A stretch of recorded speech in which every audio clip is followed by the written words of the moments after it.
Good morning, dear all. Very good morning. Our first session will be delivered Good by. morning. Yeah. Good morning. Good morning. Do I'm properly audible? Yes, yes. Okay. Our first session will be delivered by Mr. Debashish Majmudar sir. He will continue the reminder part of the defined phase of Lean Six Sigma. Sir, I would like to request you to please hand over the session. Thank you. Thank you very much. Yeah. So we'll start now. Although I think the number of participants are less now, but I think we should start. Yeah, because Yes, sir. We can start. right, right.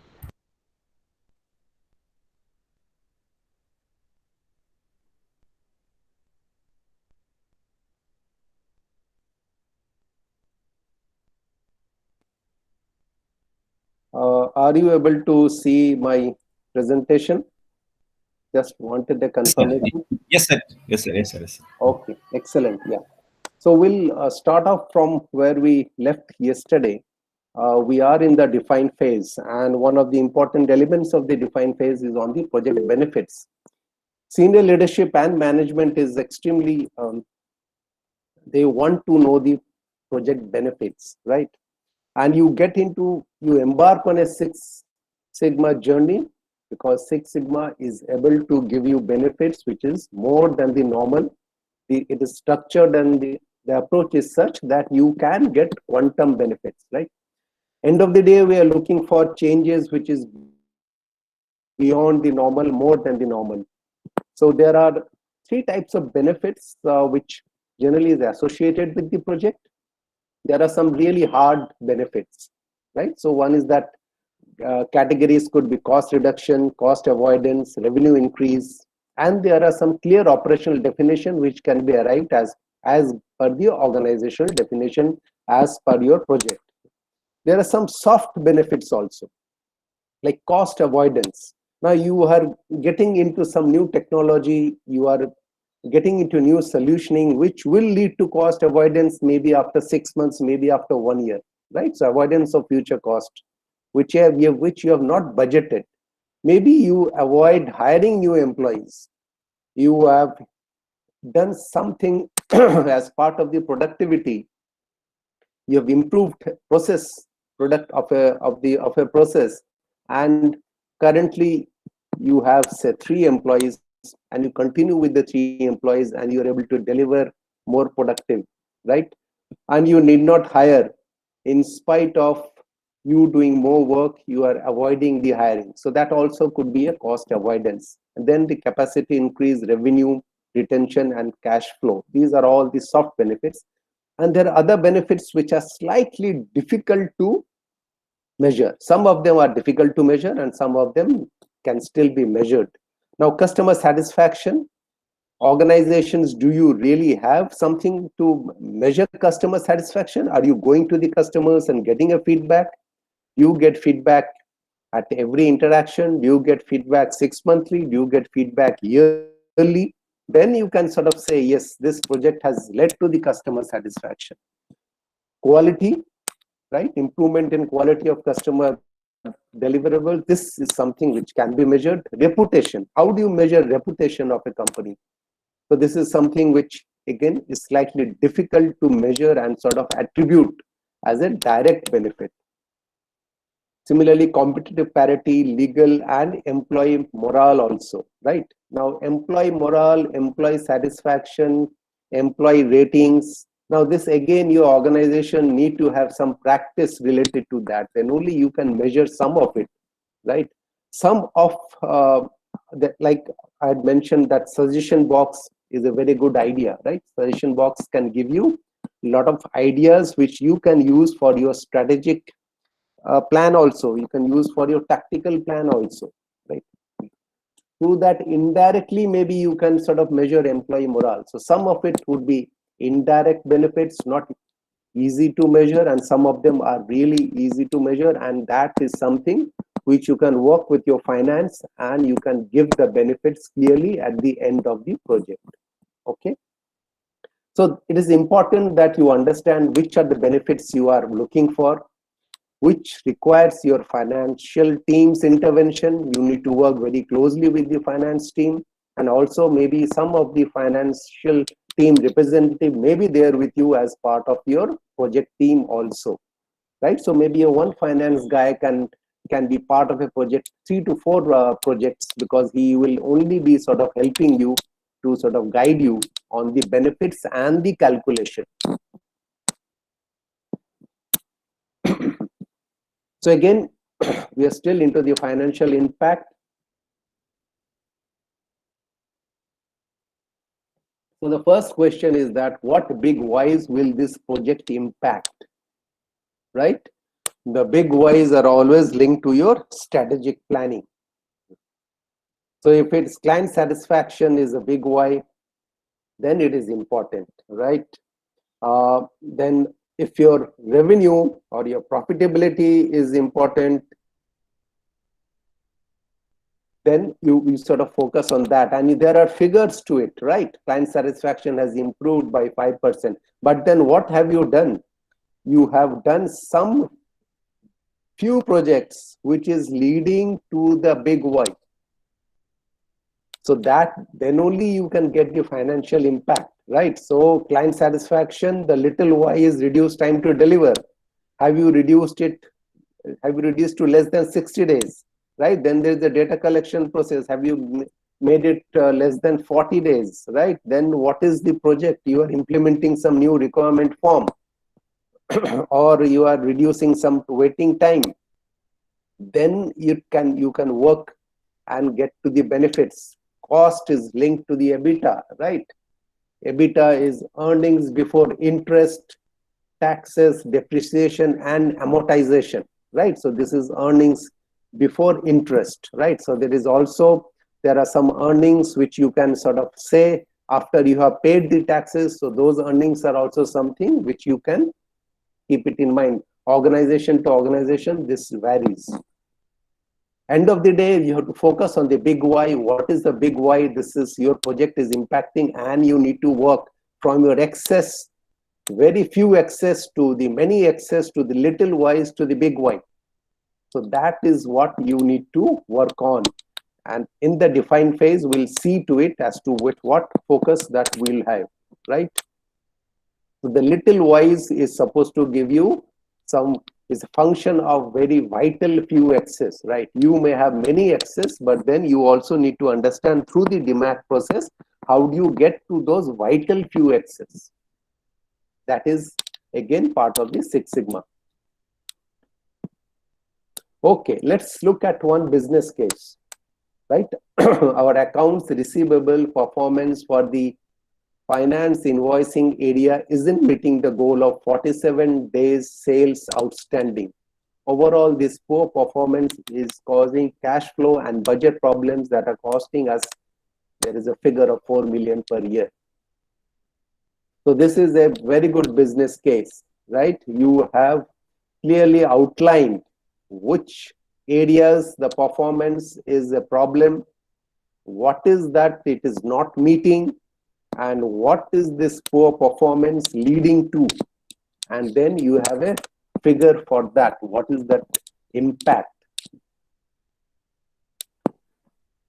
Let's look at some. Now we have reached and gone through most of the key elements of the project charter. Now let's look at a project charter as an example. It has a problem statement, it has a goal statement, project scope, and business case and financial impact, right? So this is the business case and the financial impact. So you have to have some very good figures as part of the financial impact. Now let's look at the problem statement here. Problem statements, goal statements, all have to be very smart. Problem statement really needs to address the pain that the organization is going through, and that is why you have taken it as a project. Problem statement: during last 2 years, a company is facing the problem of high invoice processing time. It is taking around 5 days to process an invoice, which is very high as it affects to the cash flow of the company. Okay, impact is cash flow of the company. That's currently it is taking around 5 days. Sorry, yeah. Goal statement: reduce this processing time from 5 days to 2 days by a deadline, right? Currently, problem statement very clearly 5 days. This is the impact.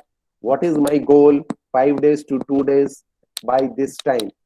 What is the scope? In scope and out of scope. In the project, there are two elements of the scope. Please understand. One is a process scope and one is the product scope. So in process in scope is invoice making process. Process out of scope, any other which is not in invoice making process is not considered as part of the project. So we are focusing only on the invoice making process. What is product in scope? There are clearly, it is mentioned that these category of products out of scope, sorry, this is not out of scope, this has to be out of scope, is some other item. So here also you have given product in scope, out scope, process in scope, out scope, right? And then let's look at the business case and the financial impact. So again, it is saying due to high invoice processing time, 5 days, cash flow gets affected. More processing time results in delayed payment recovery from customers. Days outstanding in sales is as high as 60 days. Based on, very good. I mean, it's based on what? Based on past 6 months data, resulting in high financial cost up to 10 million. If you reduce it up to 2 days, then 1 million will be saved in financial cost. The impact is very clear. The goal is 5 days to 2 days. Impact is 1 million will be saved in the financial cost. If you take this to the senior management, it is absolutely clear what you are trying to do, what is your goal, and what is the impact. No questions will be asked. Then the second, there are 2 pages of the project charter. We are into the second page of the project charter. Who are your customers? Internal customer is account, external customer is your end customer. How do you measure the defects and the metrics, right? Here it is saying that defect CTQ measurement, critical to quality. You will get into the details of CTQ today, right? Is invoice processing time in days, right? So what is your goal? Goal is 5 days to 2 days, and it is the invoice processing time. What is the defect operational definition? Time taken from request to release of invoice is greater than 2 days is considered as defect. From 5 days, you want to reduce to 2 days. But what would be a defect definition? Any invoice which is taking more than 2 days would be considered as a defect. What is the baseline and its period? 5 days, January to July. So 1.5 years of data is there as part of the baseline, right? Then you have also given the milestones, okay? Now, as I said yesterday, the project charter is a live document. Now, once you have given some of the dates, plan date, right? And then you fill in the actual date. So you can see there is a bit of a variation of define. There is a variation of 3 days or 5 days, which is absolutely fine. Analyze you have finished earlier by 2 days, but which is absolutely fine. This project charter is a live document. Please understand that. So you have given the define, measure, analyze, improve, control. So in a way, the project gets completed. As I had said, all good projects should get completed within a span of 3 to 6 months. And I think this is what? This is taking slightly over 4 months. Very good project to take. 4 months, you should be able to get some impact, and you should be able to sort of get to the goal which you are looking for. 3 to 6 months, no Six Sigma project should go beyond that. If it is going beyond that, that means your project charter or what you are trying to do is too big. Ideally, you need to break it down further, and that is something you should have decided while taking the project, right? So milestones, then we go to the project team. We already know who should be a project champion, who is a process owner, who is a black belt or a team leader. If you MBB mentor may not be there in all organizations, so you can leave it blank. Core team members has to be there, and extended team members, if required, has to be there, right? Now, all of them are will be fully involved into this project, right? Each of the responsibilities we had discussed yesterday, everybody has a role to play. And then finally, the approval. The project leader, name and sign. Now you can, end of the day, now with this is all a document which you can keep it in some repository where everybody can access that. But also sometimes we would suggest that you take printout of these 2 pages of project charter and get physical signature also. Now this is a document which can be kept, right, in soft copy, but then I would still suggest that maybe for this approval, you take printout and have physical signature, because again, once you have a physical signature, all parties involved, right, they have put their signature, their accountability goes up by that many times, right? You have the project leader signature, champion signature, master black belt or a black belt signature, and I said just now, maybe a financial representative may be required, so you can have the financial representative signature and the approval, because he is the one who may give you figures of the hard benefit. Sorry, sir. Yeah. We are having one question in the chat box that, Yes. and Yeah. related to this project charter, Right. end of the project, if the deviations are there, then what to do with this project charter? Means how this document, how to document these deviations? Yeah, because you will come to know that after every phase, you have a toll gate review. Okay, so the deviations will be discussed in the toll gate review. Today's session, the last topic would be toll gate review. So deviations are discussed during that toll gate review. But if there are genuine reasons for the deviations, then the champion and the project leader can sign that off. Thank you, sir. Yeah.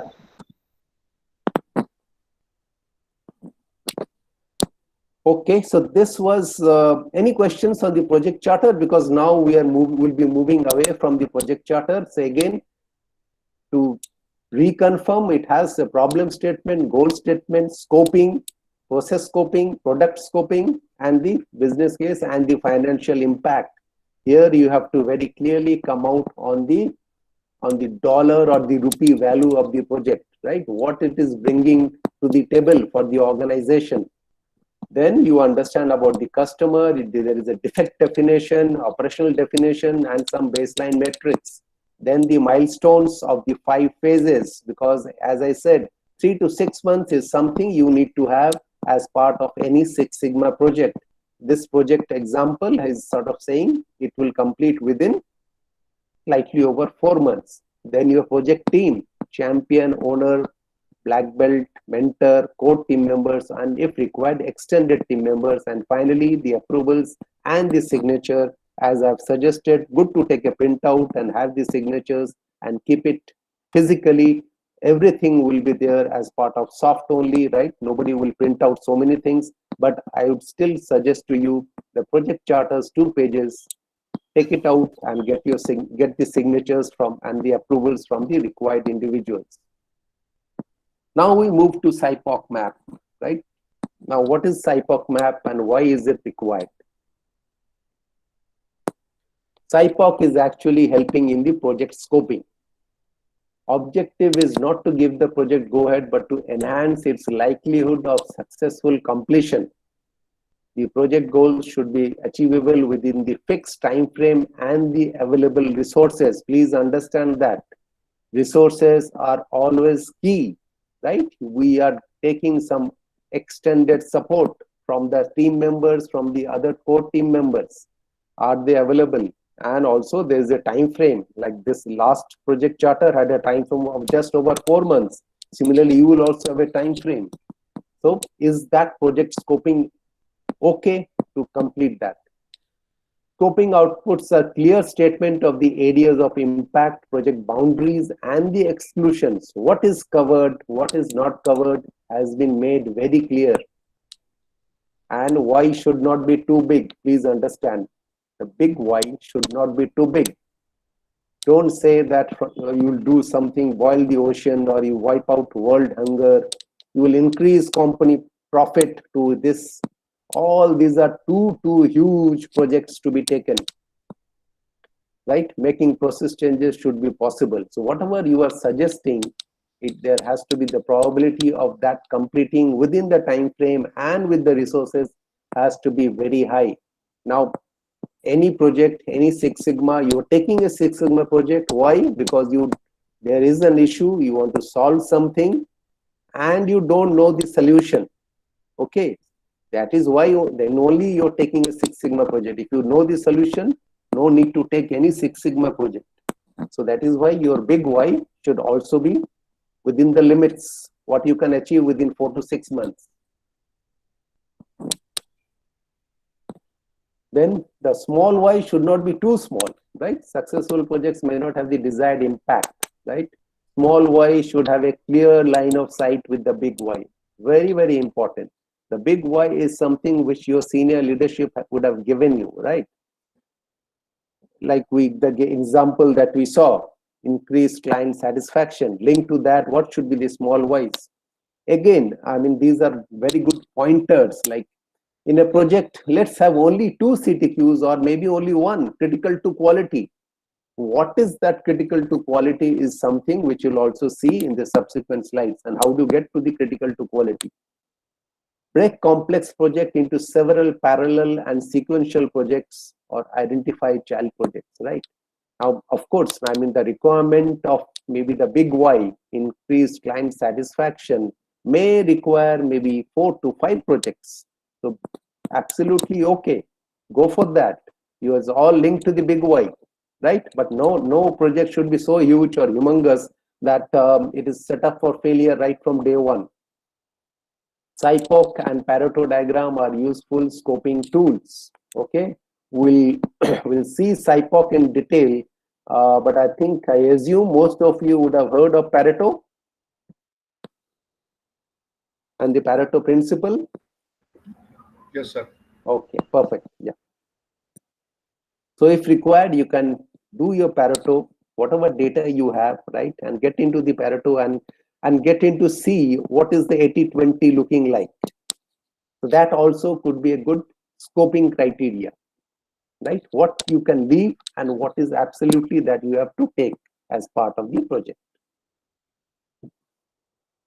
Now, this is how you construct a SIPOC map, right? What you have supplier, then the inputs, process, outputs, and finally the customer. So this is SIPOC. So that is what SIPOC stands for, right? It's a high-level process map showing the flow from the supplier to the customer, right? Both supplier and customer can be either internal or external, right? It's a high-level view of a process to define project boundaries, starting and the ending points, describe where to collect data. That will also give you a clue of where to collect data. Now, there are some examples of SIPOC, quite simple examples. Now, when you really translate that to in your organization, so I think if you remember that, it will help you. Yeah. So what is the process? We always start with the process. Process is making a photocopy, right? Now, for making a photocopy, who are the suppliers? So these are the suppliers, right? Manufacturer, office supply company, maybe you yourself is a supplier, and maybe a power company. You need that electricity to have that machine on, right? What are the inputs? Copier, paper, toner, original, electricity, right? What are the output? Copies. And who could be the customers? You, file, and maybe others, right? Now, please understand, for the process, making a process, you also have to outline process steps. Here also, your process steps should not be more than 5 to 7. Here it is shown as 5 only, right? Put original on glass, close lid, adjust settings, press start, remove originals and copies. So these are the very broad process steps. For you also, process steps should not be more than 5 to 7 steps. Here you have seen there are 5 steps as part of the process steps. This is a very simple example of SIPOC. Now, when you do on your project, you have to be very clear who are your suppliers, what are the inputs they are giving, process, outputs, customers. Another example. This is pizza order and booking delivery. So that is the process. Now, what are the process steps? Now here you can see the process steps they have added is they have gone till 7. Process steps are call for order, answer phone, confirm order, address and phone, order to cook, preparation, delivery. And who are the suppliers, customers, warehouse, management, telephone company and other.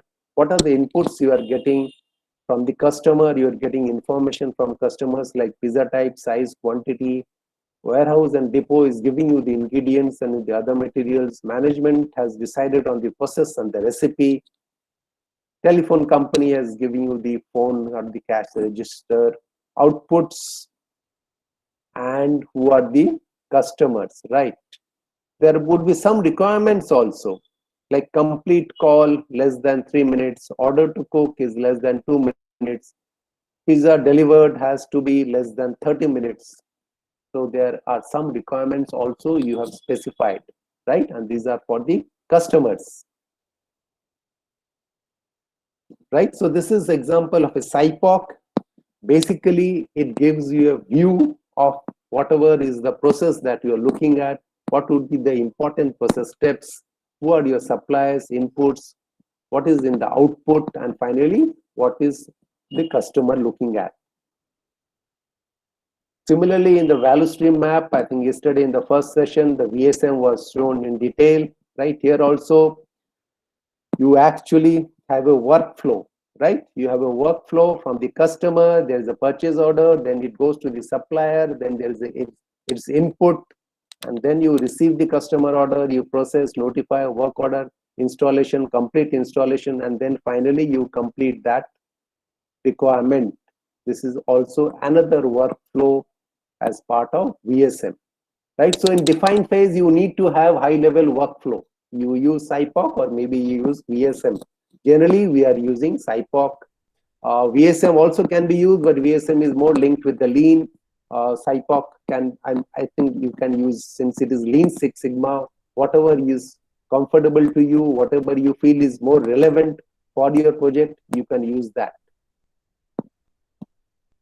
Right? So SIPOC map is to identify key stakeholders. It is to identify process boundaries, understand data collection points, understand key customer requirements. That example had key customer requirements, and explain team members what we are working on. So the boundaries are being made very clear. The process steps means, okay, these are the 5 or 7 process steps that we are looking at, not beyond that. And if the process steps are too complicated and it is like you are making the process steps, then you have to find out that what is that you need to do in your SIPOC. If your process is getting too complicated, the steps outlining is getting too complicated, right? Then you need to give it a rethink. Ideally, 5 to 7 process steps is good enough for your process. Anything on SIPOC?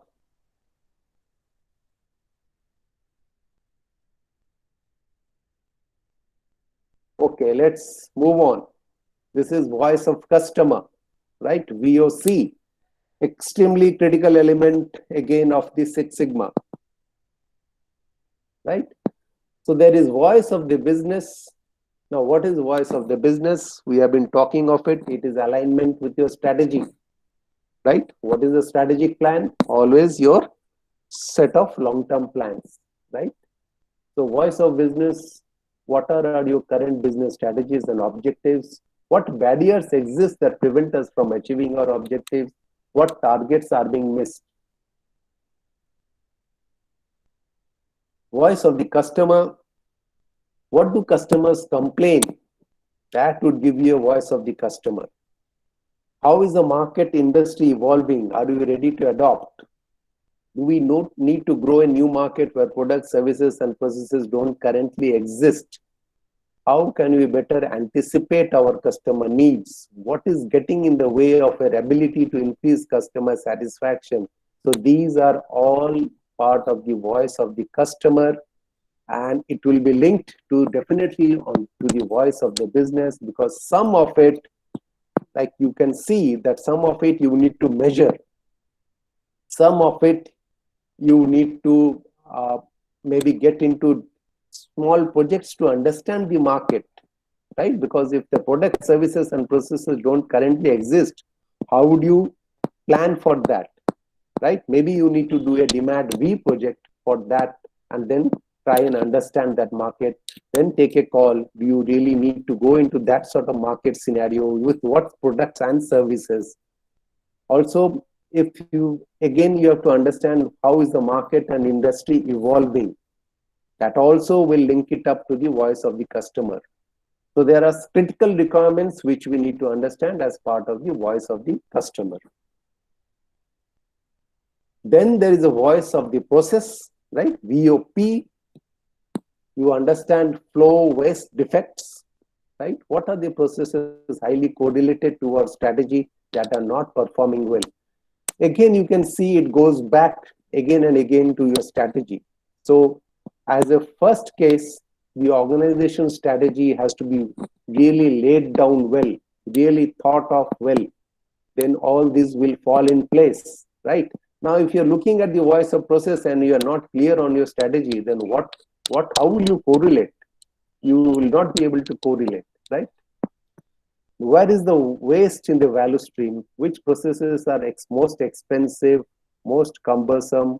They're taking lots of time, lot of reworks. What slows down our processes? Where there is high volume of defects or rework? Where there are multiple handoffs, queues, or possible disconnects between departments. Now, this is the voice of the process. Again, if you really understand these areas, you can take projects to improve on the using the voice of the process. Finally, voice of the employee, those who live the process. What concern or ideas have employee raised? What processes generate the most overtime? If you ask our employees what our biggest problems are, what would they say? Again, it talks of a regressive versus a progressive organization. Progressive organization will be willing to hear to the employees, listen to their voices. Regressive may be putting or sort of taking these ideas but may not be acting on it, or giving some explanations that this is what the employees generally do. So it's a bit of the culture also which plays a big role as part of this understanding of the voices. So organization culture is equally important to understand the voices, and then you work on those voices. Jack Welch, very famous figure, GE. He started the Six Sigma journey in GE, and it has become, you can say, is a culture. If there are very few organizations who have that culture and DNA as part of the Six Sigma approach, I think GE is definitely one of them. We had heard of Motorola. Toyota is more with the lean. So those are really a culture. Yeah.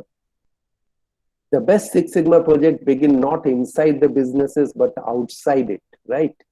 Focus on answering the question, how can we make customer competitive, and knowing what is critical to customer and providing it. So a lot of focus on outside and customer.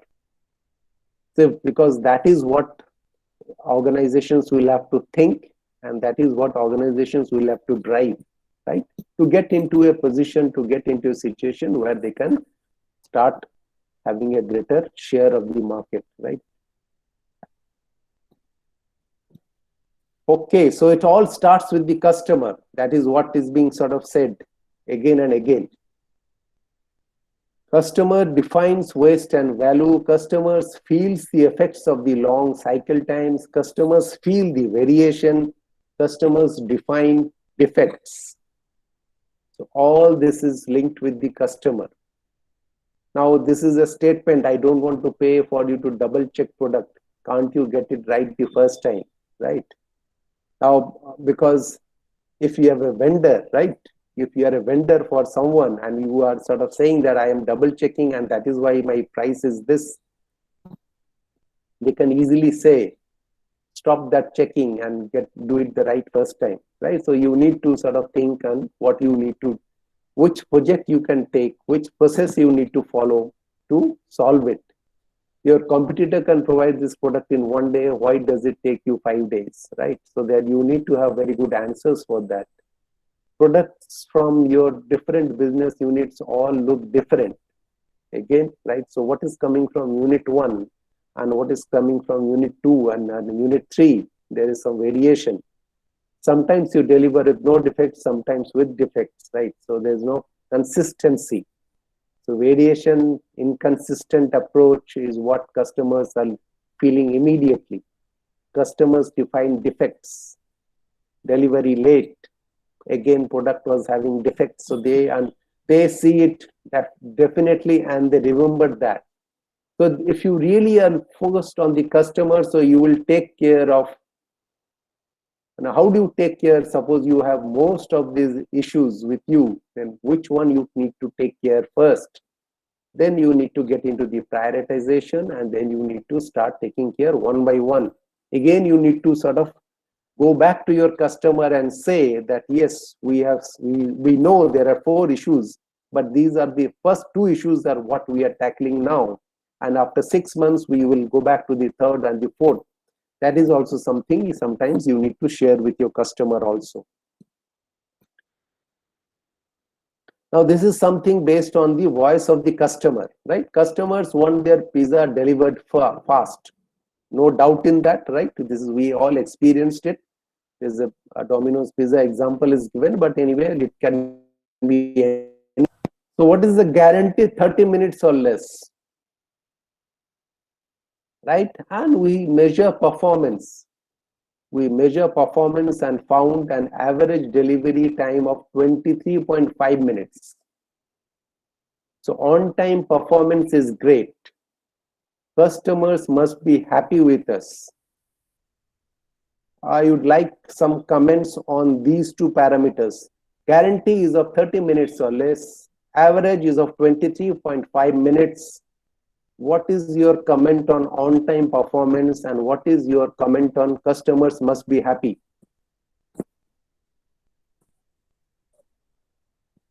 Yeah, you can speak. I'm looking for some feedback.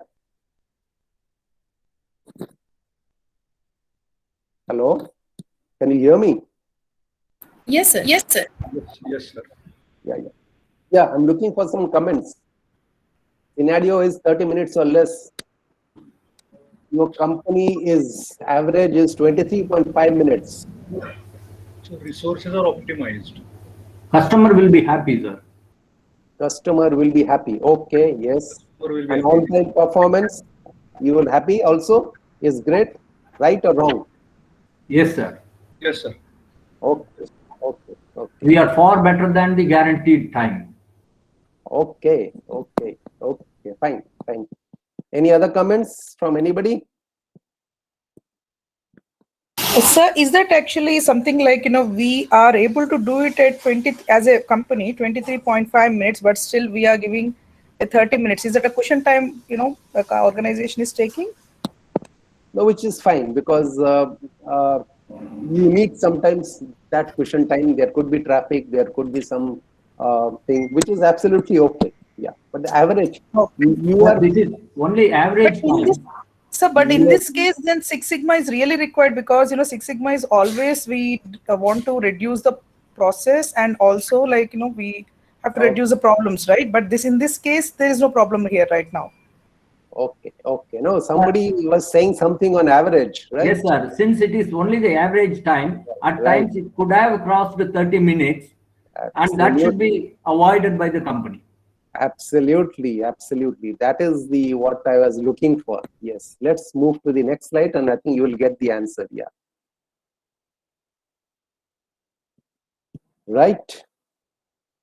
So what is your goal? 30 minutes. Okay, you see the slide, right? CTQ is deliver. Critical to quality is what? Deliver within 30 minutes, right? This is your goal. This is your average, right? 23.5 minutes. But do you see the customers who have faced this? Do you see? There are customers who are going beyond that 30 minutes. Customers don't experience the average. Customers experience the variation. So what would look good as terms of average? And somebody mentioned that, right? So this is what is important, right? Extremely important. And this is what Six Sigma is supposed to understand and deliver, we need to understand the variation, right? So in spite of meeting the average at 23.5 minutes, there would be quite a few customers who have experienced that. Okay, so I think this is something which we really need to understand. Yeah. So if I go to the questions, on-time performance is great. No, because the average is 23.5 minutes. There are a lot of performances which has gone beyond the 30 minutes. Our customers must be happy. There are customers who are experienced the variation and they will not be happy with that. Yeah. Yes, sir. So this is very quickly identify each of the following as VOC or VOB. Okay, I will just give you one example and then maybe you have to tell me what is that. On-time delivery is what? VOC or VOB? VOB, sir. VOC, sir. VOC. VOC. On-time delivery is always voice of customer. Accuracy of billing statements. Voice of customer, voice of business. VOB. VOB, voice of business. Business. Again, voice of customer. Okay. Yeah. Time to repair. Voice VOB. of business. VOB. Voice of business. Right. VOB. Right. Could also be a VOC if, I mean, it depends on that. Depending on the product. Yes, depending on the product. Okay. I think I have already. Let's go one by one. Yeah, I think it's accuracy of purchase order. VOB. VOB. Right. Rework attorney. VOB. Yes. Cycle time for assembly. VOB. Both. Right. Boiler efficiency. VOB. Right. I think this is easy. Number of customer complaints. Right. VOC. Yes. Okay. Good. Sir, can you throw some light on accuracy of billing statements as VOC? Yeah, bills. Now you are giving the customer wrong bills. Okay, sir. Right. So naturally, customer will not be happy. Okay, sir. Thank you. So there is a rework. I mean, you are given a bill, there is an error, you make a second bill again and again give it to him or send it to him. So customer is seeing the variation. Customer is seeing that it is not first time right. Okay. Sorry, somebody was saying something. Yes, I want to ask about the boiler efficiency as VOB, right? Yeah, okay. I think your voice was very low, but I picked up the question. Boiler efficiency as voice of business. It is voice of business, isn't because voice of boiler efficiency is what, right? It has to be performing at some of the parameters, right? If it doesn't, So it's also the responsibility of customer to maintain that parameter. If he or she is not maintaining, then also the boiler efficiency can go down. No, sorry. Again, I think your voice is too low. Can you just come closer to the mic or something like that? Yeah. Yes, sir. Sir, I was just asking that if the parameter that the supplier has given, if the client is not operating at that parameters, then also the boiler efficiency can go down. Right. Yeah. So how it is VOB? No. I mean, that is what situation you are giving, right? Is a different situation. You are saying the instructions are not being followed, right? Yes. Yeah. So then, how does it become a voice of customer? So means the instructions, if he is not following, then how it becomes VOB? Just I want to understand that. Business has to follow the customer's instruction, right? Business has to. But Business has customer to. also has to restrict himself in the parameters. That is also a condition, right? Yeah, of course. That is a condition, and for that you need not take any Six Sigma project, right? Okay. For that improvement, you don't need a Six Sigma project. That is a simple process improvement where instructions have to be followed. You lay down some norms to see to it there are instructions are followed. You maybe initially increase your inspections to see that instructions are being followed, right? You will do some interim steps to see to it and make the instructions being followed, right? But you will not take any Six Sigma project for that. But if the boiler is supposed to be functioning at say 90% and it ranges from 80% to 70%, then is the voice of the business, because business is not able to deliver because of the inefficiency of the boiler. So that was the scenario. Okay, got it. Yeah. Okay, then let's come to the VOC data collection. Okay, it is important. Voice of the customer is extremely important. Even there was a slide of what Jack Welch was saying. He was saying all our customer, go out. Yeah. Hello? Hello? Sorry, I'm not able to hear.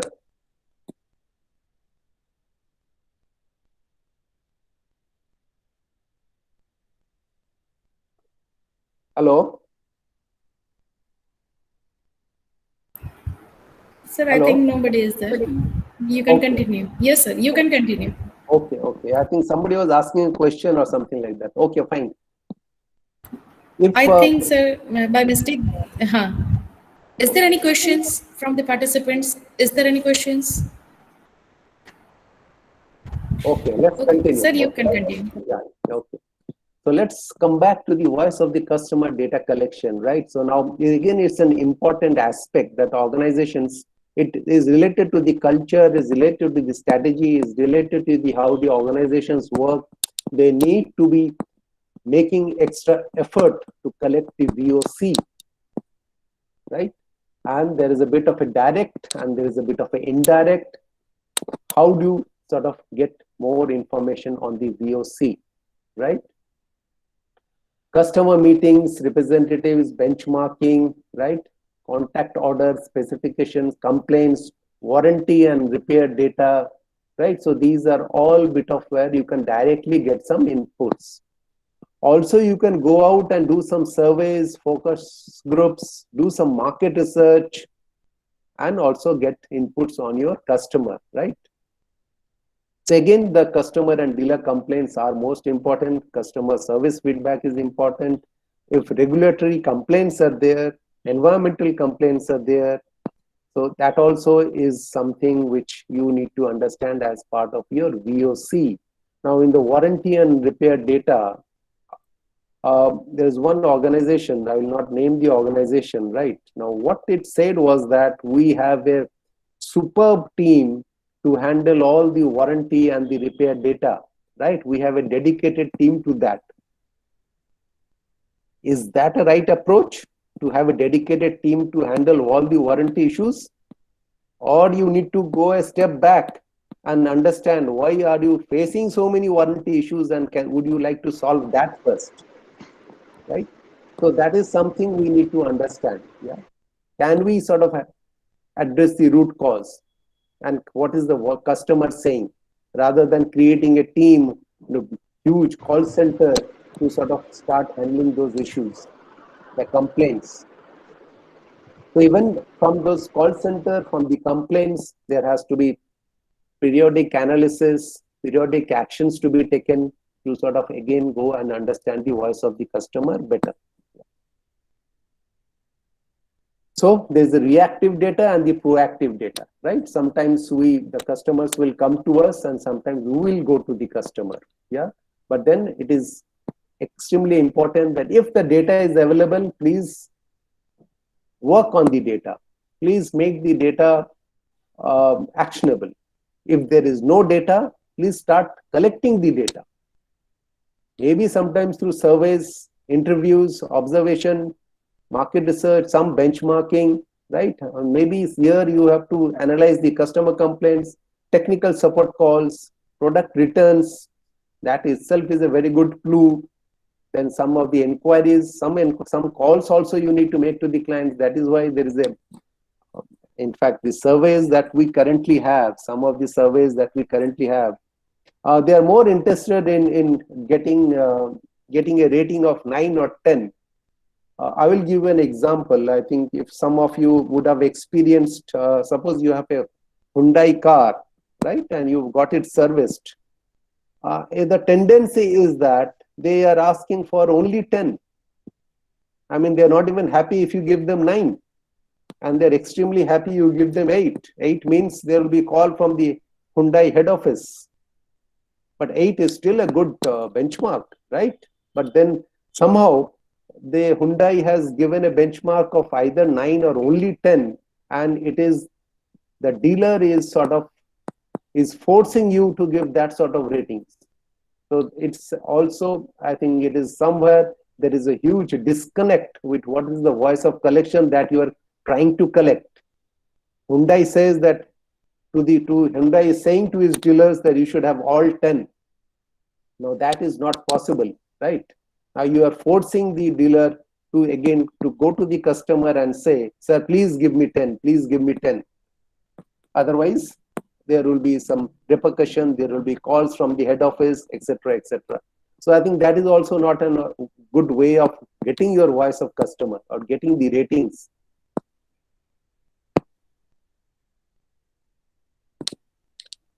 Right. So I think, again, collecting information is an important open mind. Define the purpose of voice of collection and how data will be used. Again, it is coming the data. If data is there, how will the data be used? How are you collating the data, right? In the interviews, we can skip it very quickly. There could be individual interviews, right?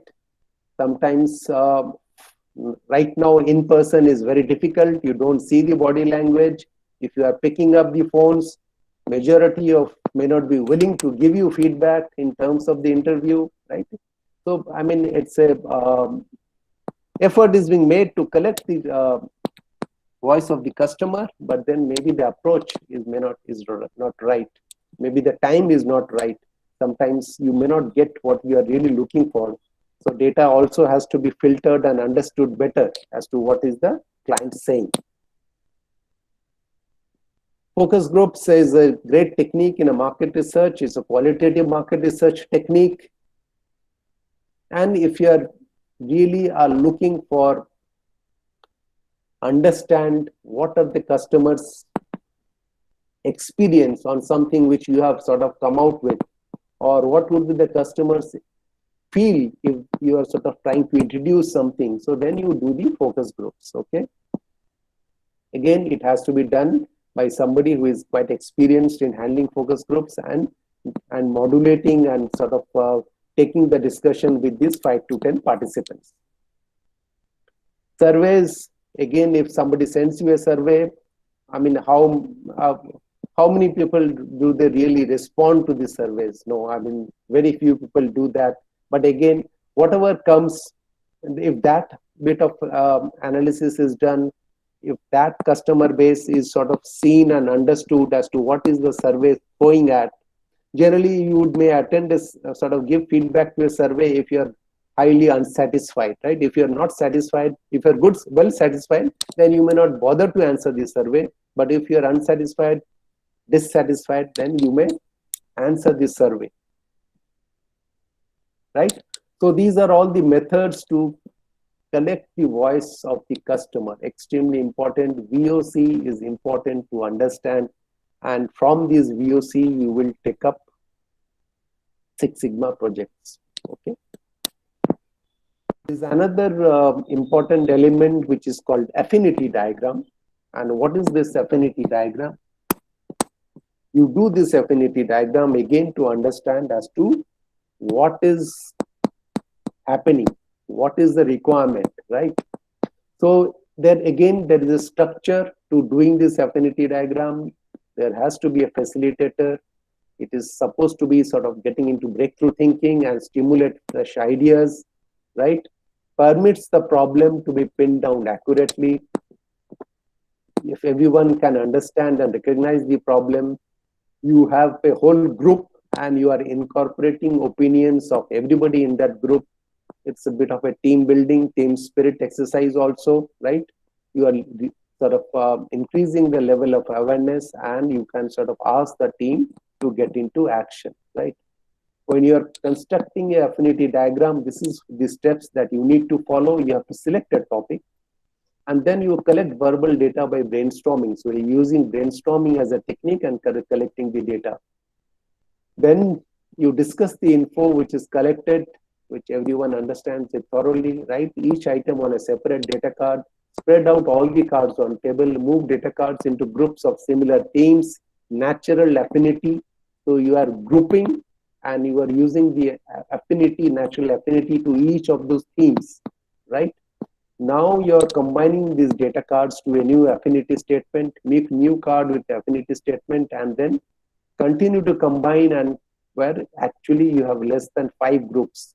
So lay the groups out, keep the affinity clusters together and complete the diagram, right? So this is an example of what you have done as part of the affinity diagram, right? So you can say the orange is something which is the clustering has happened, and these are some of the ideas which is quite close, having affinity to these ideas. So you, in a way, as part of the brainstorming and using the affinity concept, you have arrived at some good brainstorming ideas for a solution, right? You selected a topic and you're completing the diagram as part of that.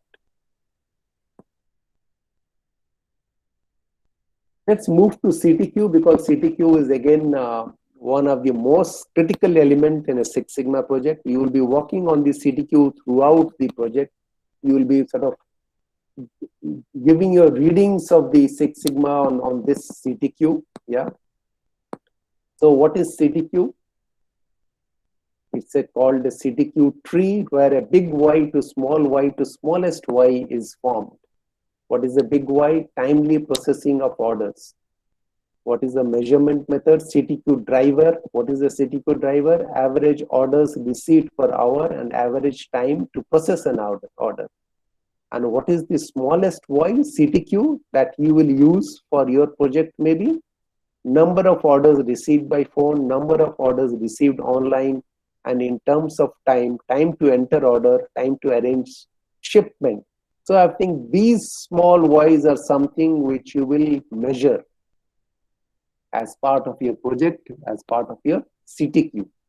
So this is again, please understand, from your big Y, you need to get your smallest Y as part of your critical to quality measurement. So these are all, this is what will be measured, right? And then you get into a CTQ definition and the what is the operational definition.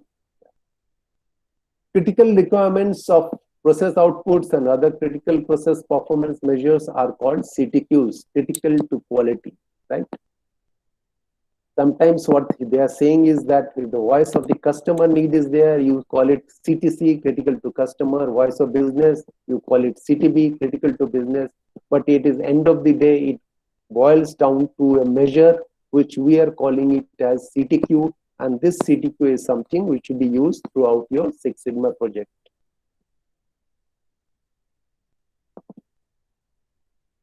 Right, so this is some examples of a manufacturing and a service, right? So what is the VOC or voice of business? Your car takes too long to start. What could be a critical quality? Critical to quality, engine start time, right? What is the measure? Time from turning of key to sustained idle, right? This is in seconds. What is the defect definition? Engine start time greater than 3 seconds. And what is the Kano status? Now we have not discussed Kano status. Just note it here. We'll discuss it later. It is a must be. It is a basic. Now there are 3 forms of 3 or 4 forms of Kano status, which we'll discuss. So this is basic, must be.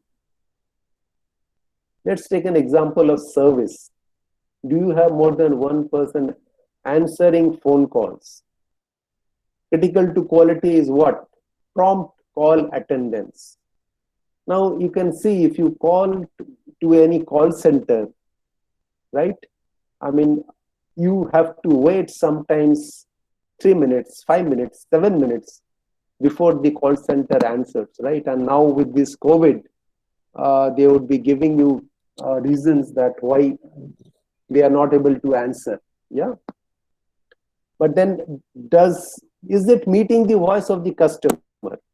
Customer is maybe okay to wait for maybe 30 seconds to 1 minute, but customer continues to wait for 3 minutes, 5 minutes, right? So, I mean, that is something which, and this is something even service may also understand. They may know that the waiting time is so high for me, but then they continue to ignore the voice of the customer. Why do they continue to ignore the voice of the customer? Because the voice of the business may say that I can only keep a set of these call centers, right? I don't want to spend more on my call centers. So the voice of business is taking a precedence over the voice of the customer. Customer wants to have the call answered within 1 or 2 minutes, but that call takes 5 to 7 minutes. And because the management feels that, okay, the customer may continue to suffer, but I will not spend more on improving that, which again is not a good sign because it leads to great dissatisfaction from the customer's point of view, right? If you ask me as an individual, naturally, I'm not very happy on waiting so long. Yeah. So CTQ is what? Critical to quality, prompt call attendance. What is the measure?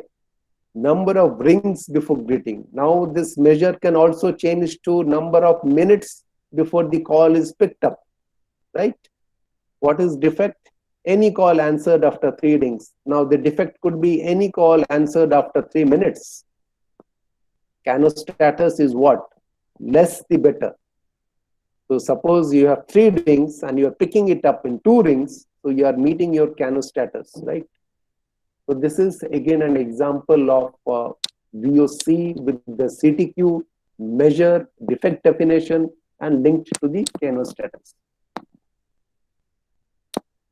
Now this is your CTQ target and specification table, right? So you will have to provide this for your Six Sigma project, okay? What is your critical to quality? It is say cycle time to resolve client inquiries, okay? What is this specific measure? Operational definition from client call to client reply confirmation in business days, okay? So your target is 3 days, your specification limit is 5 days, and defect definition is any resolution taking greater than 5 days, right? Anything outside this specification limit is a defect. So your defect definition is that resolution greater than 5 days is a defect. Your target is that from your 5 days, can you reach your target of 3 days in answering your business queries in the business state. The definition is very clear, business days. So maybe if Saturday or Sunday are not working, so they will not be counted. It is only the business days, right? Banks also tell you that this is possible in 2 business days or 3 business days. So they are making it very clear, don't take into account the holidays or Saturday or Sunday. So this is the target and specification table which will have to be prepared and provided for each of your Six Sigma project. Yeah. Now here also you can see specification limits can be upper, lower, or both. The specifications are limits where customer satisfaction begins to dramatically decrease, right?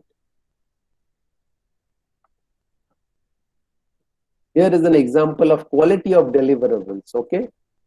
What is the measure? Definition, number of defects per deliverable divided by number of items in deliverable. What is the target? 0%. Specification limits is 2% of errors. Defect definition, deliverables has more than 2% errors.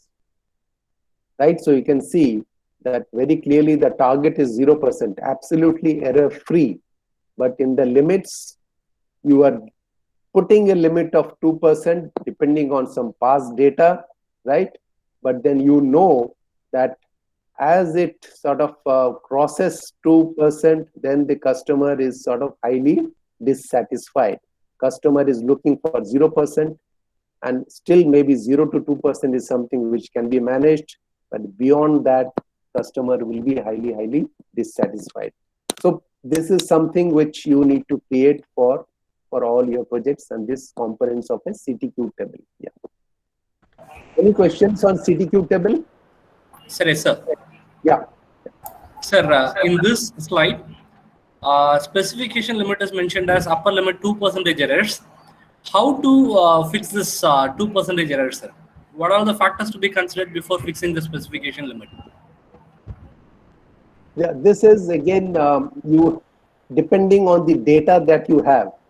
Okay, so this is CTQ means you have already have some data, and then you sort of get into this upper specification and lower specification. Lower specification is very clear. You sort of want to sort of give a target of 0% errors, right?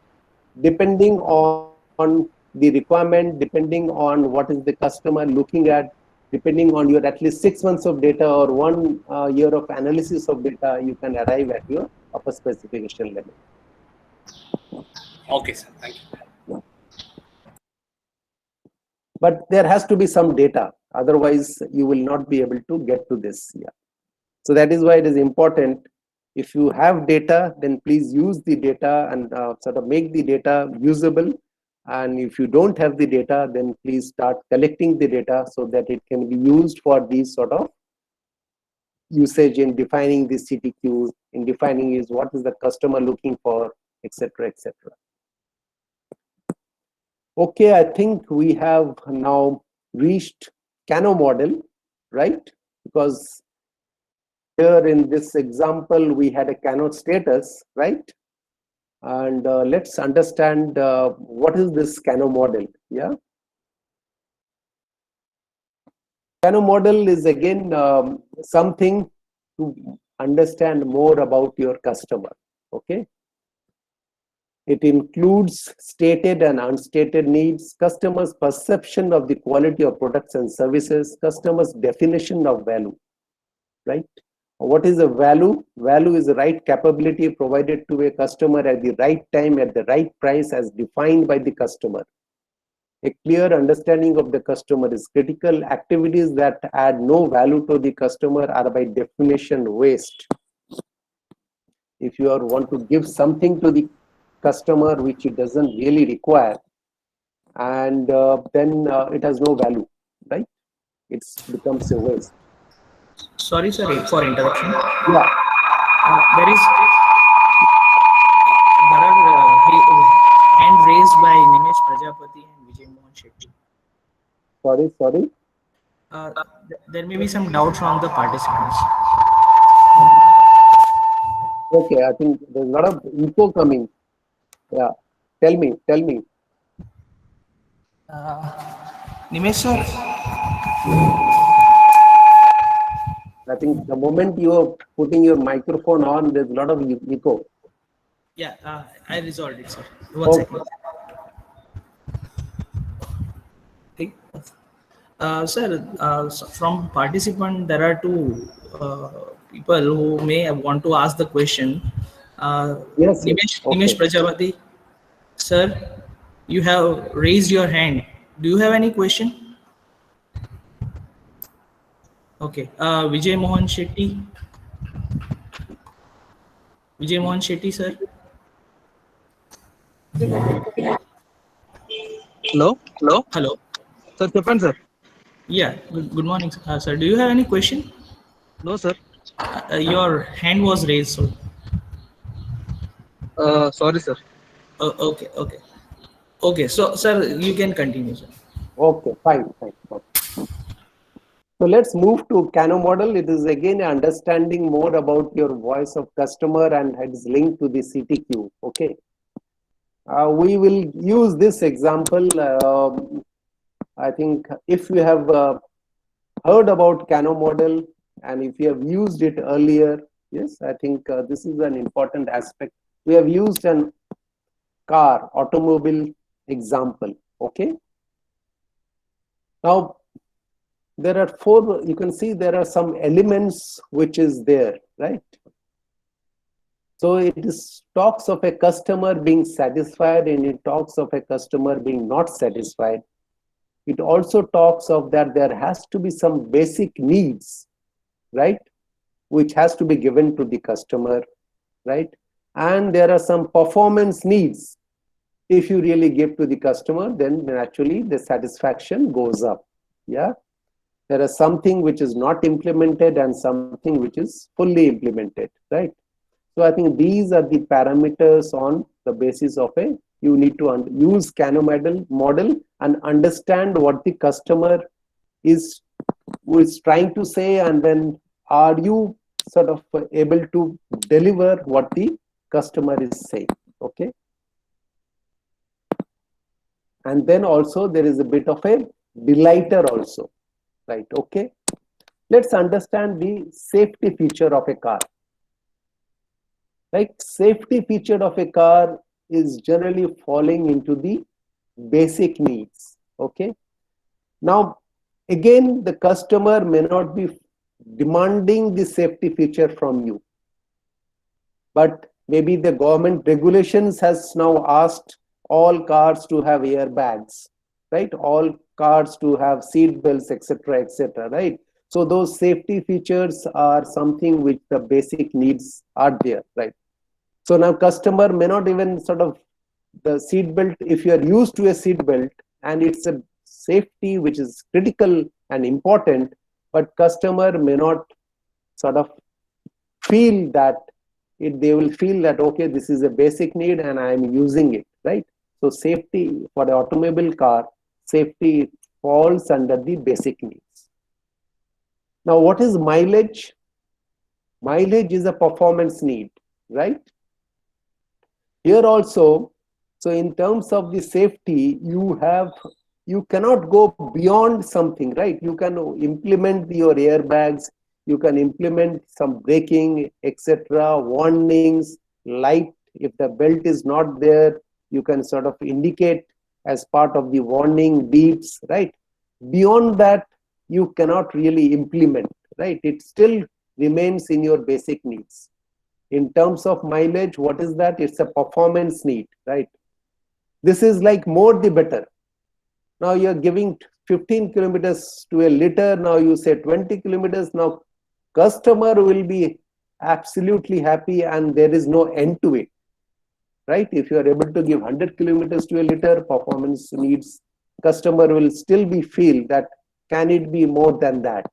So that is called a performance need, yeah. And sometimes you provide a delighter need. What is that? You maybe a new music system with the audio, with a video, something of that. So that is a delighter need, which means that, okay, you may give it and still the satisfaction may be there, right?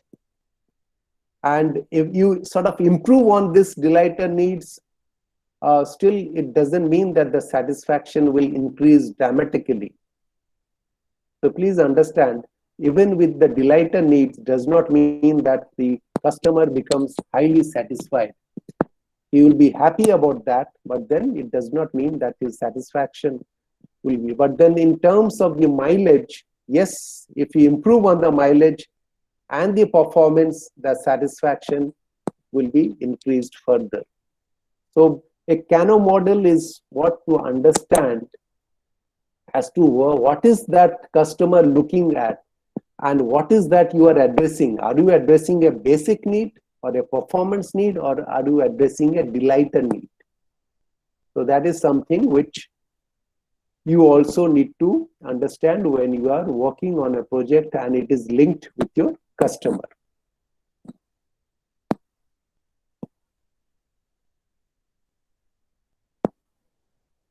Right, so here is something, priority is what? Focus on the dissatisfier first. right? Because the CTQ is not being currently met. Priority 2, improve the satisfiers. Priority 3, sometimes you introduce a delighter. Okay, so if the basic need is not met, then the customer is highly unsatisfied. If your performance needs are met, then the customer is okay, but then sometimes you cannot improve your performance to a level where the satisfaction will, even if you improve, the satisfaction will still be there. And like as I said, the mileage, I mean, to what extent you can improve on your mileage, and the satisfaction will continue to be there. Client will also always ask for an improved mileage, right? Car owner will always ask for improved mileage. It is something where automobile manufacturer will have to say, yes, this is what I can provide and this is what will meet the performance. And sometimes you need to provide some delighter needs in terms of, here it is mentioned, infotainment system, and I think now you have some different elements of a car, maybe a roof, etc. So I think those are adding to the delighter needs, right? So here also we need to understand as to which CTQ is what. I mean, you have to focus on your dissatisfier, right? Let's go back. Sometimes if your basic needs are not being met, right? If your car mileage is not good, right? But your infotainment system is very good, it has no value at all, right? Because you are not meeting the basic performance needs, right? You have a low mileage, but you have a great infotainment system. It does not apply to the sense that the customer still is not happy.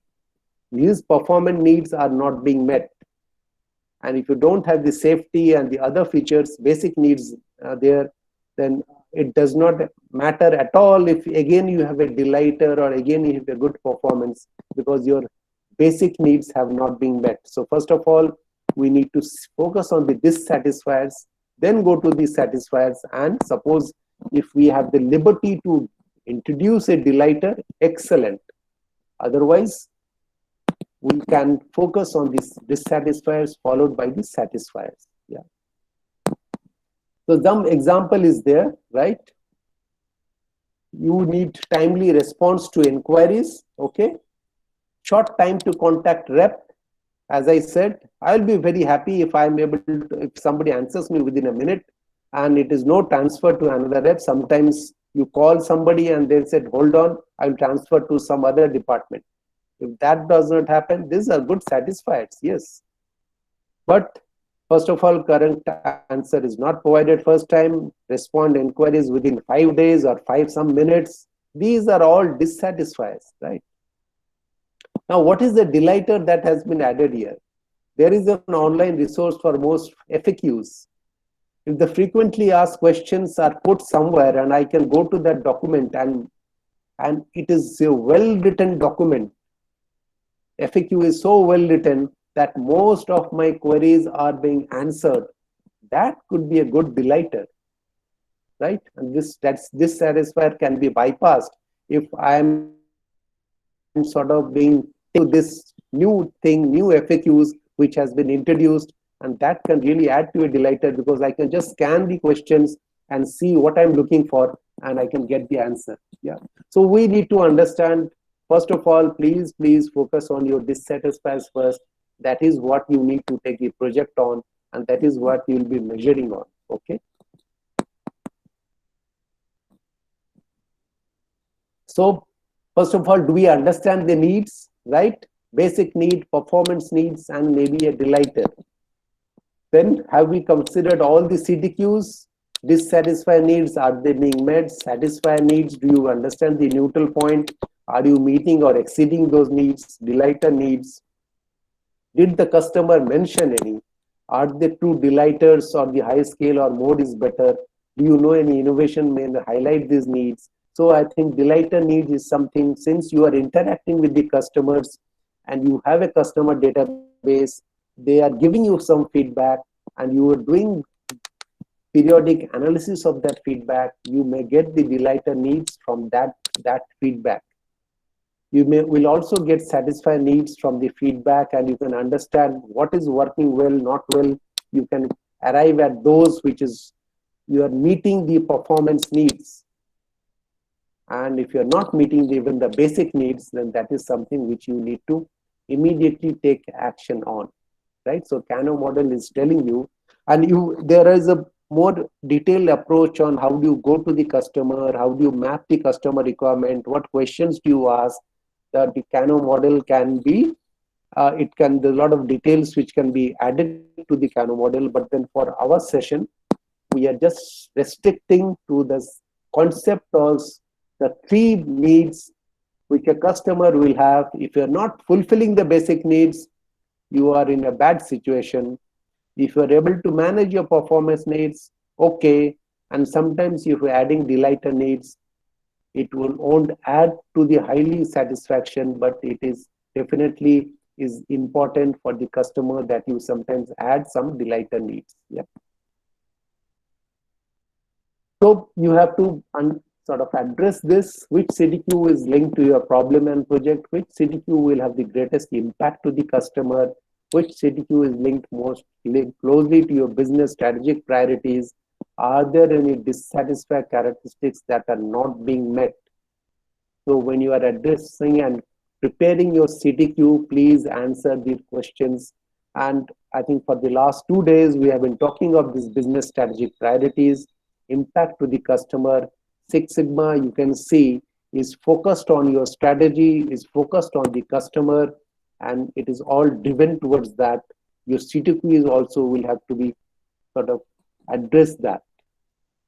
You will have to have your critical to quality all addressed to these areas which you have found out from the data, found out from the customer complaints, found out from your senior management, found out from whatever is happening as part of the process, out of from what is happening in terms of the company. So those are things which will give you a clue as to which one you should address. Yeah. So we have covered most of the define phase by now. Any questions before we go to the last topic of the define phase, which is a toll gate review? But before that, any questions on the define phase, on the Six Sigma, linking to the strategy, tactical plan, operational plan? Yeah. Sir, I have one question. Okay, sir. You may please ask. Okay, sir, can we use this Kano model for reactive manner, sir? So far, we have discussed about the proactive. Once the problems are happened, we are analyzing in the structured way of what is that dissatisfied, what is the satisfied, wow factor and all. So could we use this Kano model for reactive basis, sir? Yeah, can you just explain what is reactive? Proactive. Yeah. Proactive. Proactive. Yes. Now suppose suppose you have. Let me take an example of there is Kano model was used in that. Okay, in Disneyland, say Hong Kong. Okay, right. So Disneyland Hong Kong. I mean Disneyland. If you've ever visited any of the Disneylands or any of those amusement parks, right? So it is what is the dissatisfier? Dissatisfier is the waiting, right? Waiting and the queuing up before you get into any of those the parks or the rides. Okay. So now, if that is a dissatisfier, then proactively you are trying to understand: is that a dissatisfier? Is the customer willing to wait for 15 minutes or 20 minutes? Within those 15 to 20 minutes, can you add something of a delighter? So these are proactively way of understanding you using the Kano model itself. Did I answer that, or hello? Yes, sir. Now I'm clear. Okay. Sir, we are having also another question. Yeah. Can we use Kano model for increasing the performance of students? Performance of students. Okay, I think that's really a great question. Performance of the students, frankly, I don't know. I don't know whether we can use it for improving performance of the students. Performance of the students, I think you can use it with positive expectancy, right? There is an approach that where you expect results of some students to be high, and generally it is seen that those students deliver improved results because the teacher expectation was high, right? So that is about the positive expectancy. That is about the law of attraction. So that is one thing which can help improve the performance of students. But then in performance of the students may not be directly linked because what is the basic requirement of a student? Right? The basic requirement is to meet what? Meet just the passing criteria. If those who has asked the question, if you can just elaborate a bit more. What can be the, yes sir, another comment is, what can be the criteria for measure the performance? Sir, Abhay sir, are you asking regarding this student Kano model of increasing performance of the student?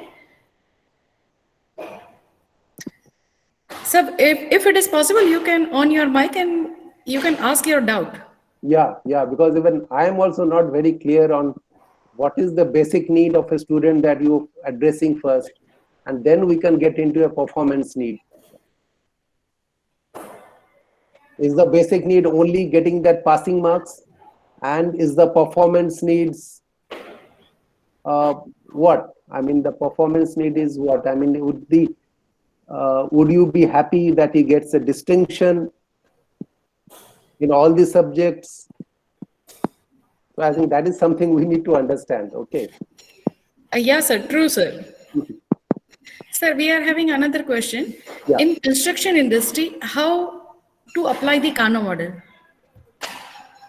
Which industry? If you can just tell construction me. Industries. Construction industry. Yes. Okay. No, I think Kano model can be applied very well.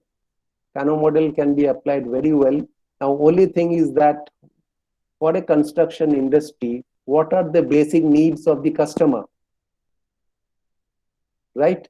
Now you are creating the Kano model with whom you are keeping is the customer in mind, or are your workers in mind? So you can create a Kano model with keeping your workers in mind who are working on site, or you can create a Kano model with keeping customers in mind.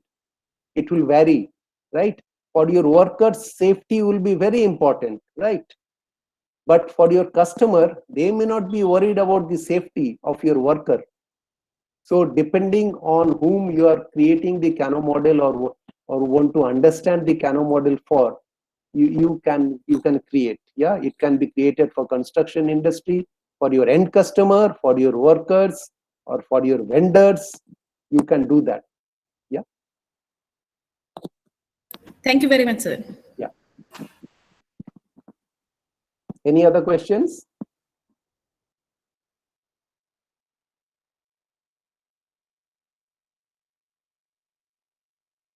Okay, I think we have now reached the end of the define phase. And what is important at the end of the define phase is a toll gate review. Okay. So what we have done now, we are very clear on the purpose of the project. We have a business case, right? We have given the project, approved project charter is there. It has been approved by the senior management. Since there is a good business case, the project charter was created, approved by the senior management, right? We have understood the SIPOC or the high-level VSM, value stream mapping, as required, right? We have also understood the VOC collection, what is important to the customer, business, how do you ensure, we have to ensure that it is covered. VOC has to be covered as part of this business, right? We cannot work on one VOC and miss something else, otherwise it will not address the business results which we are looking for. and what is that we have understood, what is to be measured, CTQ tree and the Kano model, right? So we have sort of completed all these phases and we are more or less ready with all the elements and the inputs that is required as part of the documentation, right? So CTQ also, we have also to add what is the definition, what is the upper limit, what is the defect definition, and which Kano model is being addressed. Okay. Finally, there is a project communication is an extremely important element of Six Sigma. In fact, communication itself is an important element of driving Six Sigma in your organization, right? It has to be communicated very well. If you are launching the Six Sigma in the organization, it has to be communicated from senior management. It has to be communicated who all have been selected to go for green belt training and selected for maybe black belt training. So that itself is another telling that this is a journey of leadership, and these are the individuals who have been selected to go and take this organization forward in this Six Sigma journey, right? So it has to be communicated, right? What has to be communicated and who is responsible, that is also important as part of the toll gate review, right? Overall project communication for Six Sigma is very important, but since we are now into the toll gate, we are sort of boiling down to who all needs to be involved into this communication, okay? How many times would you be communicating before the toll gate? What is the progress? That is something you need to be communicating. You will use email or you will use phone, presentation, video conference. That is something you can even send clippings where all you'd be putting the updates of the projects. Is it a common internet site in your organization, or would it be going from your HOD's desk to their departments, right? So those are things which you need to be understand, plan, and who is responsible. So that is something you need to be very clear of, right? Project communication is why it is important, because it gives a boost to that success of the projects, because everybody is sort of seeing that yes, this is a project which has been taken. The project is important because it is linked with this business strategy, and this is the improvement, or these are things which has happened till now. So that is why the communication has to happen. So in the toll gate review, what is that you are doing? What is the specific problem being addressed? What is the business case for completing this project? How did you determine the benefits for the project, right? How will you quantify any TBDs? I'm not sure what is this TBD is there. Yeah, okay. Now in this toll gate review, okay, if you are a champion, right, then some of the questions that can come to you, champions can be asking these questions, or the senior management can be asking these questions as part of the toll gate review. And they should be asking the questions. But if you are a project leader, if you are a green belt or a black belt, then you should be ready to answer these questions, right? You should be answer the questions on the what is the business case? How did you arrive at the business case? You should be able to have the answer for that. What are the specific goals for this project, right? What key value stream is this project involved in? What are the boundaries? Then you can highlight on the SIPOC boundaries and scope. Who are the customers and how will this project benefit them, right? How did you collect and interpret voice of the customer? So whatever we have discussed can be asked by the champion or the senior management, and you will have to clarify that, okay? Who are the stakeholders? Do you anticipate any resistance from the stakeholders? Extremely important questions, because Six Sigma projects fail, or Six Sigma projects take a lot of time because you have not anticipated the resistance. You have made them team members, you have made them extended team members, there are core team members, but within that, are you facing some issues? Are you facing resistance? That is something you also need. And because why is it important? Because what was the role of the champion? The role of the champion is to remove bottlenecks, right? project leader also has to play a role in removing the bottlenecks. So if you are clear on this resistance, then you can ask for the help and the support if required. What issues or barriers have you encountered? So which is that are you using? Are we using DMAC or DMADV? As mentioned earlier, DMAC is something which is used in 80 to 90% of the projects. Only small proportion DMADV will be used. Then what Kaizen events have you scheduled to accelerate the project schedule? Now what is a Kaizen? Kaizen are some continuous improvements events. So sometimes you may need to link up with your 5S and Kaizen, and also it may benefit your Six Sigma also. Yeah. And what are your project plan, milestones, and what are your next steps? So in the toll gate review, you have to be ready to answer questions which the senior management or the champion may throw at you. Champions are there, they are already part of the project, they are there to support you and they remove the bottlenecks, but still they can ask you, and they can ask you on clarification of why did you take this, why have you taken this as a CTQ, and why you have not missed that as a CTQ, what is the scope of this project, why did you not take that portion as a scope of the project, etc., etc. So you need to be ready with all these answers, because since you have already finished your define phase and you are moving on to the next measure phase, right? So this is what is a toll gate review all about. You will be asked details on something which you have done in the define phase, and you can also use this as an opportunity to take the support and sort of see to it that any bottlenecks or any hindrances or any resistance or any interdepartmental issues or anything which the data collection needs to come from another department and you are not getting the right data, you're not getting the data in the right format, or the other person has to spend some time, is not happening. So these are some things which you can solve immediately in part of the toll gate.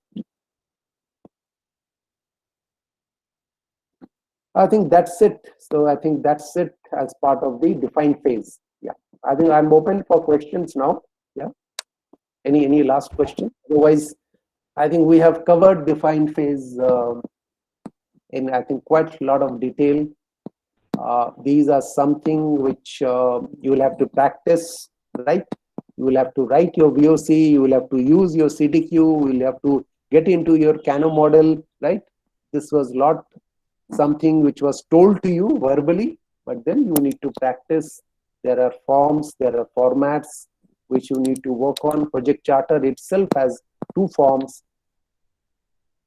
So this is something which you need to start working. You need to decide on a project, and then you need to sort of, once you start working on a project, because after you need to complete the whole understanding of the 5 phases, and then only you can start working on a project. Yeah.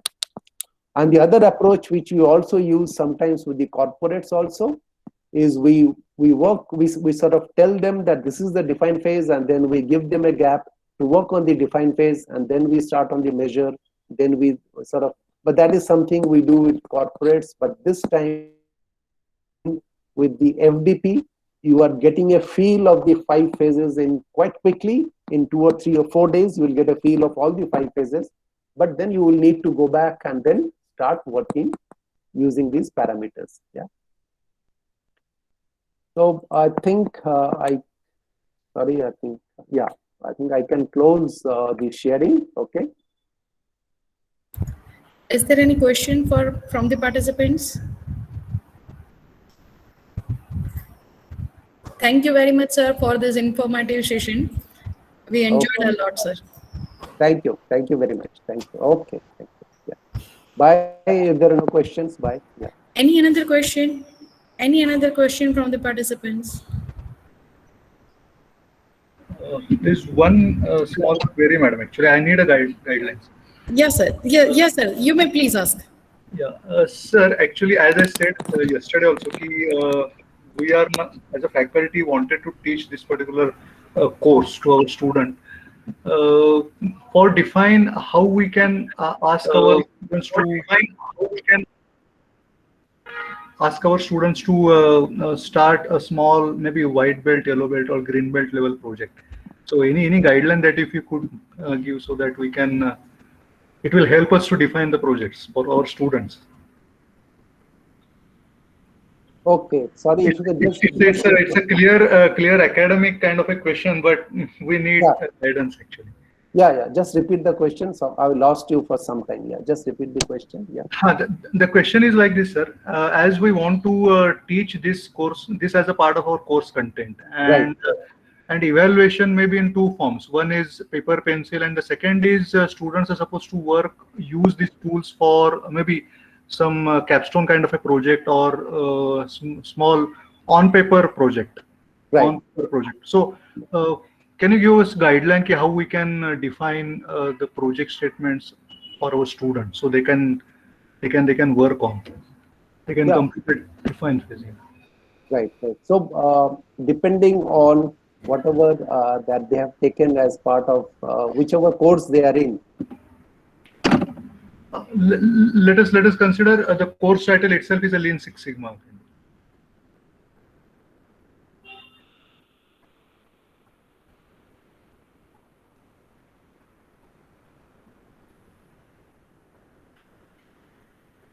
Hello.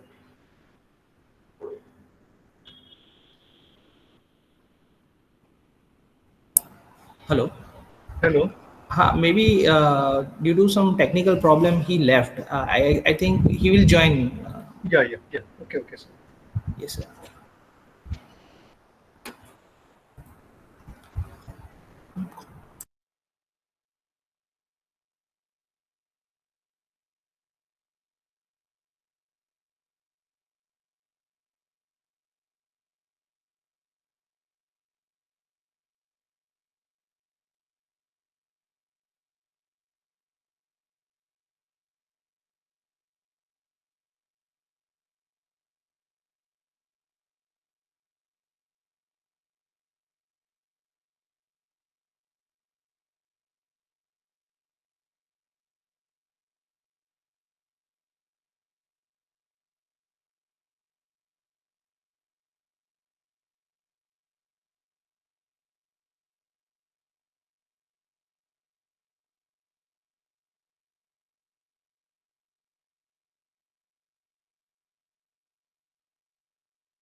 Hello.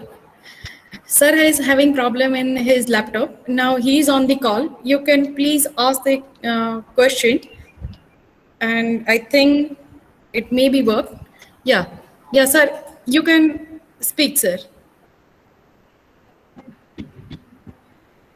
Suggest to the students. So first of all, I think let us not ask students to go for yellow belt. Yellow belt is a very basic belt. Generally, it is given to the worker level introduction, right? Students should definitely, if they are engineering students or MBA students, they should definitely go for the green belt. Green belt is structured as the first base of the Six Sigma. Now, in terms of project, whether they are in mechanical or they are in chemical or they are in MBA, what is the project they are to take? They should ideally take a project where they can show some improvement in the process. Now, that I am not able to suggest as to what areas of improvement they can take and suggest in the process. That is where you need to follow the process of brainstorming or follow the process of what are the potential issues which can be solved, and then prioritize and pick up projects from that. You can form group of students to take one project, right? You can form a group of 5 to 7 students for one project, but from that you need to do a brainstorming and get into a potential list of projects.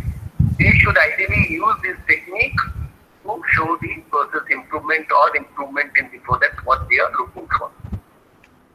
Okay. Does it make sense? Were you able to hear? Yes, sir. Yes, sir. Yes, sir, you are. Yes. Yeah, okay. So there is one more question. So there is one more question. Yeah. How Kano model is used to increase the sales and customer base for the retail business like jewelry business? Okay, jewelry business. Okay. Again, I think you will have to have a sitting down with a group of the right customers and understand, take them through a survey questionnaire, very structured questionnaire, and then get into a Kano model, right? You will have to give them alternatives in the form of a questionnaire. The questionnaire design for a Kano model is quite structured, and then so this is something which is beyond the scope of what we are doing in this session, but then that is something we can get into it. We can share some more inputs with you. How do you structure a questionnaire, and what are the alternatives you give to the understanding better, right? And from that you can devise what is the basic need, what is the performance need, and what would be a delighter, right? For that, we need to devise a very structured questionnaire and have the question listed with different alternatives. And from that, we can devise it. Yeah. Yes, sir. It can be done. It can Yes, be sir. done. Yes, sir. Yeah. Yes, but sir. this is not covered here because it is slightly more complicated, and it will take time to devise that sort of question. Yeah. Yes, sir. Thank you very much, sir. Thank you very much for this very informative session. Thank you. Okay, our next session will be started at 11:30. I request all of you to please join the session on the time. Thank you very much. Thank you.